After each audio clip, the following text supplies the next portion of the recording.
Denmark, and we're celebrating Dr. Majken Højrup Wiborg's PhD thesis today. And as I promised you, this is live from a Danish party. And we have one of her examiners, Professor Kirkeby, with us. And he's going to answer some very interesting questions. So I was on YouTube and I was watching urological videos these days, and I wrote down some questions. So I started off with saying, okay, we're going to play a game which is called false or true, but there was so much false what I've seen that I changed the name of the game. So it's false or false. But okay. I have some questions for you, and would we like to have your reaction for this. So it's who's first now? You're answering the questions, and Majken can give her reaction because we are going to do a separate interview with her later. Okay, put this here. Yes. So the first thing is when this is increasing erectile function. When you exhale and do something like this. This is increasing erectile function. What do you say? False. Yes, it is false. But what is your opinion on it? Well, I think it's really got no influence on each other. So, no, I don't think there's any connection. So, but like if you're doing the humming, there's a woman, a lady in the internet who claims if you do this, and she has lots of followers.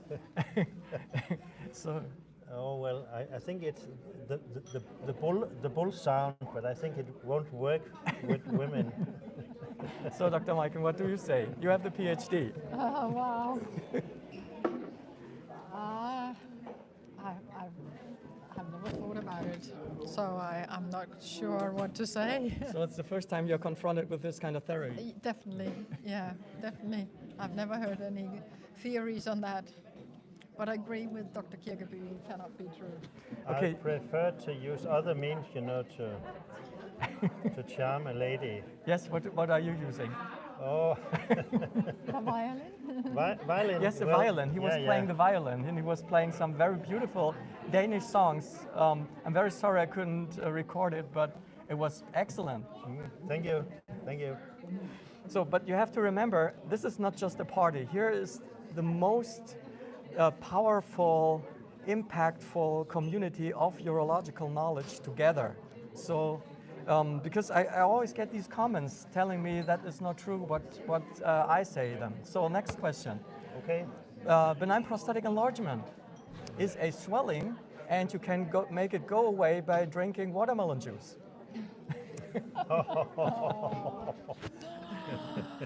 Wow. Who came up with that? It does definitely sound more fun than having the operation or medicine, but well, if someone thinks that it works, go for it. So there are many people out there who say that prostate enlargement is not a swelling, it's an invention of us doctors who just want to do an operation on people. Okay. Well, it sounds as if it's people that are not probably bothered by it, because if you're really bothered, you would seek for a treatment that you knew actually worked, I would say. So what is your opinion on shrinking? Well, I really disagree that it's an invention by doctors, because you would have voiding problems, and then you go to the doctor, and then it's the job of the doctor to diagnose your prostate. And I think I assume that he will tell the truth about the prostate, and he would offer a treatment that's useful for the patient. But people want to do something themselves. What would you suggest to people who have an enlarged prostate? What should they do? What do we recommend as urologists? Well, the primary thing is that I would tell him that symptoms, they would increase and decline for years. And from you get the first symptoms till you ordinarily would have a treatment that could take maybe 3 years, maybe 10 years, maybe 15 years. So wait until you're not able to stand it any longer. That would be my advice to the patient. So the conclusion is, And I think it's very important that you listen to this. We don't immediately recommend surgical treatment, right? No. So there are, in my practice, like I recommend it 3 times a year when a patient walks in and has residual urine like 200 milliliters and more, there's a large prostate, then I would say, okay, you have the bother score, you have the residual, you're at high risk of developing urinary retention. We don't want that, so you go right to surgery, but this is just a couple of times a year, right? Especially in case of residual, if you have a significant amount of residual urine, I think you should consider having an operation, because if you go on a journey, go on holiday for a fortnight, then certainly you'll have your first urinary retention when you are in Africa or Japan or anywhere. So if you have significant residual, I think it's a problem. Okay, here's another question before you have to go to leave to the train station, I guess. So before Professor Osther, he's coming on, there's a last question for you. Yes, this is a fun one. Yes. I watched this in one video. So it goes like this. If you massage the testicles of a man, he will produce more testosterone.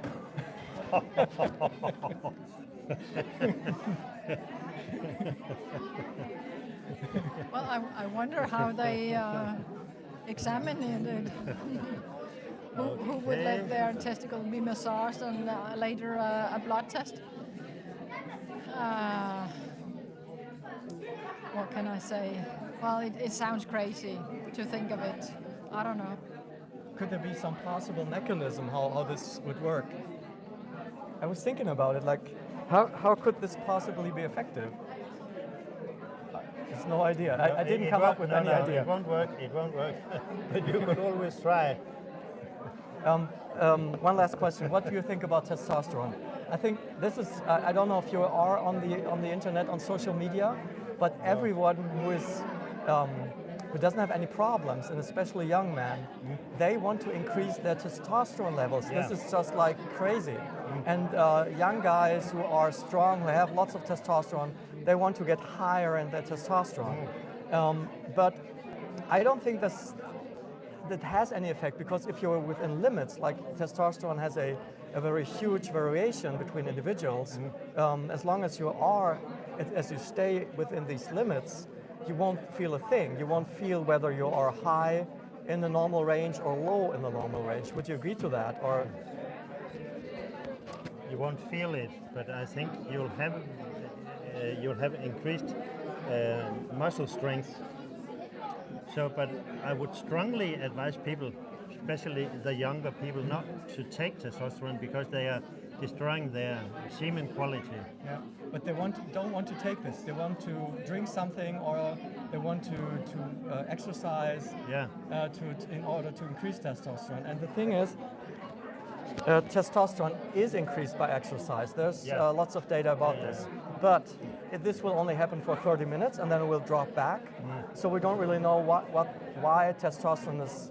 Presumably, you have the anabolic effect, but we haven't really figured out all the pathways, I guess. No, I think it's a phenomenon of the modern world that they want the testosterone higher without thinking about the side effects, because it's not costless. So hopefully it will wear off, but I've met many men as well who think that they are too low even though they're in the normal range. Okay, Professor Kirkeby, it was a pleasure having you on the show. Okay, thank you. You can watch it on UroChannel. Yes. Have a safe trip home, and now we're going to exchange microphones. Where is... Yes. Okay, thank you. You can just leave it here. Yes.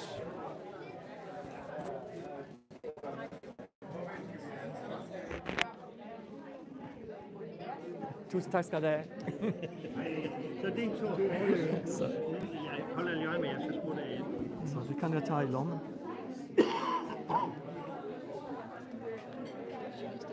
So, now we have, he's actually one of my heroes. It's Professor Osther from Weile, was it? Mm-hmm. Yes.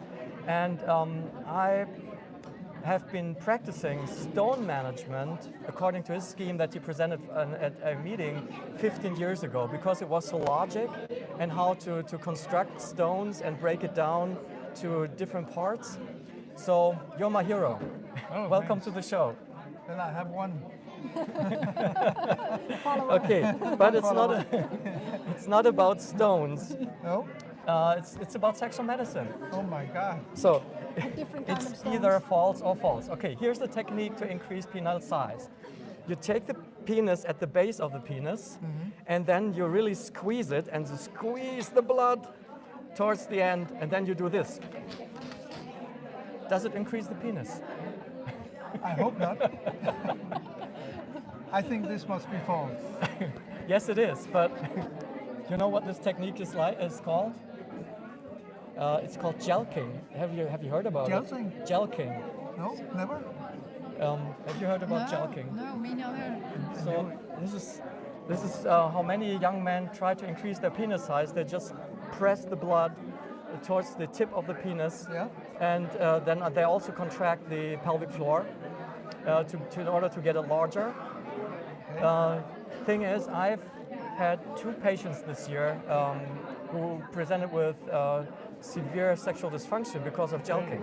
So what I think is that you can damage the dorsal nerve by doing this. I think so. You can do a lot of bad things. Actually, we did some studies on mineral injections down in close to Thailand.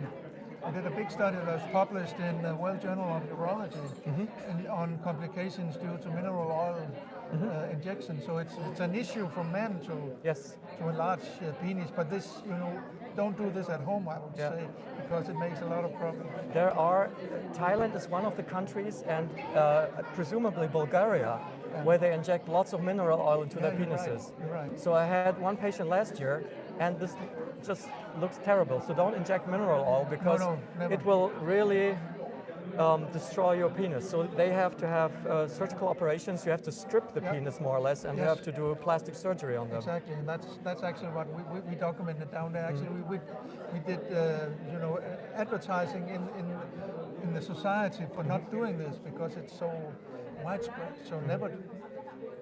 This is a no-go. Always, if you are doctors out there watching us, I'm a big fan of examining patients. I know doctors don't do that this much nowadays, but this patient who came to me, he was presenting with fevers of some kind nobody could explain, and nobody bothered to draw down his pants and have a look at his penis. Yeah. So, still doing examinations, that's very important. And actually, what is also found in many studies is that men who come and complain about the size of the penis actually has a normal size. yes. So it's something different. It's up here. And that's where you should sort of direct the help. I have a playlist, if you want to watch it. It's called Penis Around the World, where I look at penis size measurements around the world from peer-reviewed journals, to have some idea about how is it larger in certain areas of the world, or is it shorter. And so far, I haven't found any publication where I would say they have larger penises in one part of the world, and especially when it comes to ethnicity. So yes, there's a general, like from Asia, there's a general tendency that they have shorter penises, but it's the whole spectrum. Even Asians may have penises which are 7 inches plus. So absolutely. So it's not as I said, most men who come with that problem or complain, it's not a real problem because they have the same size. 2 years ago, I also did a video about Swedish against Danish penis size. What do you think? It seems like adding on the war between the Danish and the Swedish. Who would win? Well, I think they would be about the same. I will definitely say that the Danish is larger. I don't quite remember what the conclusion was, but it was kind of funny because it was a picture where somebody had drawn penises, and I think the Danish one was larger than the Swedish, and then I found the same picture with the reversed. Exactly. Okay. This is an interesting one. This is a really true or false question. Okay. men who become fathers and the child is born, they have lower levels of testosterone than single men. True or false? Can you repeat that? When like it's a young couple and she becomes pregnant and then she gives birth to a child. Yes. And the father, gets a lower level of testosterone in the following weeks. True or false? Well, probably false. Yeah, I would say false too. I can't see the mechanism. Why would it be lower? Never gone into that. No, but it's a good question though. The answer is, I'm going to do a video about it. It's probably true. Okay. So you have some research saying that new fathers, they have lower levels of testosterone, presumably because it calms them down and the baby's not annoying them. So they would be more caring and not that aggressive. But then it comes back, like my question would be, within normal limits, like we're not talking about this huge drop of testosterone, within normal limits, would it be a difference? And I found one meta-analysis questioning this hypothesis. It's a hypothesis, but it's very interesting. Yeah. Because there's some data and they say maybe it's, because on the Philippines they followed, it's a longitudinal study, but they said maybe it's too little, too few persons that they follow, the cohort is too small, but it's a very interesting thought that men may have lower testosterone levels. Yeah, it could be like, you could say that the father and the son, the sum of the testosterone is constant. Yes. Because we know just after birth that the testosterone rises dramatically in the young boy, because it's out of estrogen influence, and then it rises dramatically. And then of course the father should go down if the son is constant. Just speculating.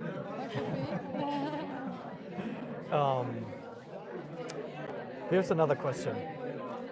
We have had a typical Danish meal tonight. And what did it consist of? All the good stuff. Well, there was, I suppose you're referring to there was a bit fatty or? Yes. Yeah. And meat, but it was also... We didn't have banana, right? No, we didn't. So, Okay. eating a banana each night and sprinkle some cinnamon on it and some honey, that will make you rock hard.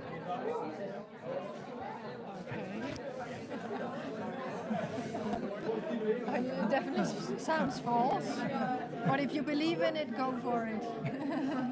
I would say, I hope not. So, the point with this is that when we're talking about functional urology, right, and sexual medicine, this is complicated stuff. Yeah. So it's a complex problem that involves not only the penis, but the psyche, the hormones, medication that you might take, all kinds of diseases that you may have, and aging. Like when we get old, erections go away. That's just a simple truth. And if you get 100 years old, there's 100% erectile dysfunction. Exactly. So It's very important to have that perspective. Yes. When you're treating these men. and Very important. there are no simple answers to complex questions. That's as easy as that. Yeah. But in my opinion, there is a very simple answer. And this is don't smoke, never drink alcohol, don't get fat, and sleep well. So 80% of all the diseases which will give you erectile dysfunction, like the metabolic syndrome, diabetes, hypercholesterol, liver disease, all this will go away. You won't get sleep apnea that easily. Yeah. So all of this, you can eliminate most risk factors by doing 3 or 4 simple things. But that's difficult to do, right? Yeah, it's difficult to do. After all, we are only humans. Yes. But you're right. The sexual dysfunction is like a symptom of the way we live. Okay, great. Now we get some music here. Yeah. So it's a typical Danish party. Professor Osther, thank you so much for attending this show. It's a pleasure. Pleasure meeting You're my hero. Thank you. Thank you so much. So, okay, Michael, you take over the microphone. Yeah. No, this is your...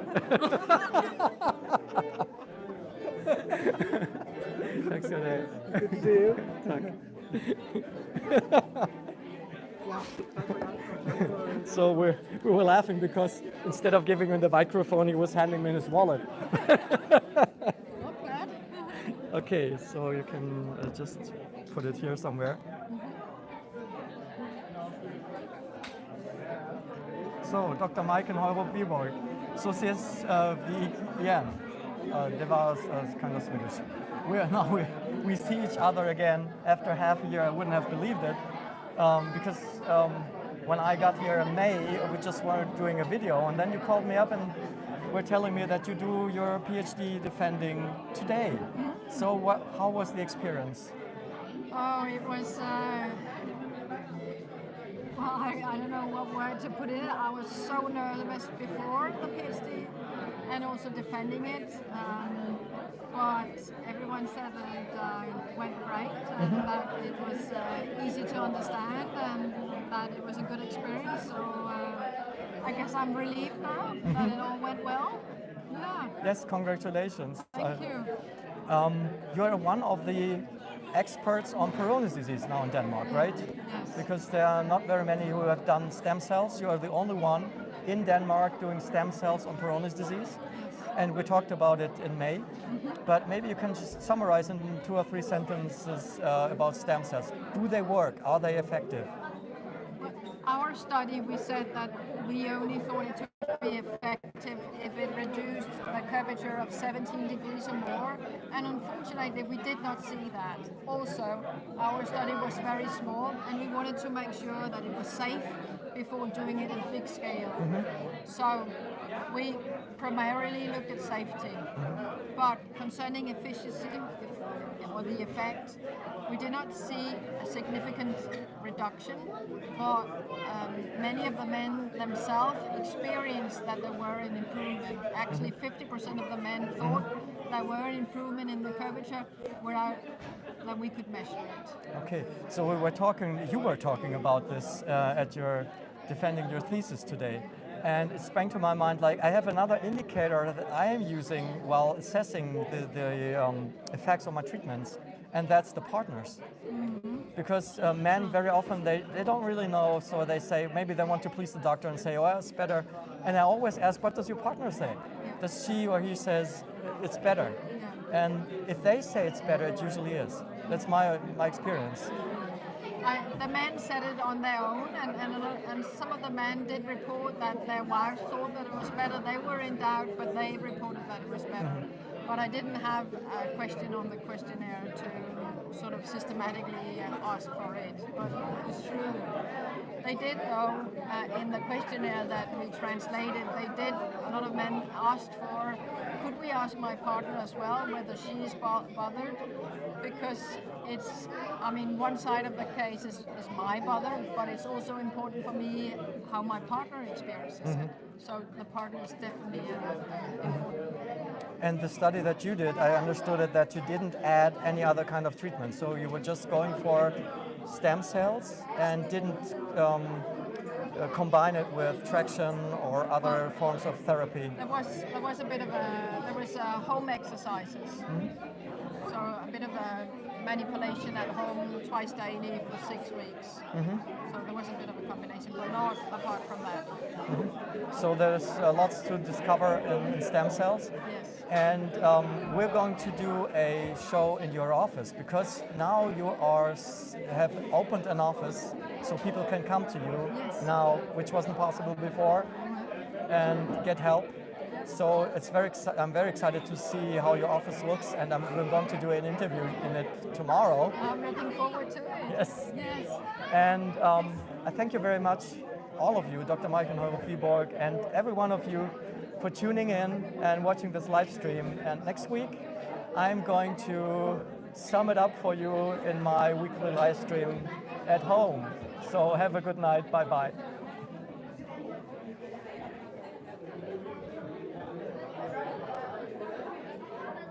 Oh, Ben, no? Ja.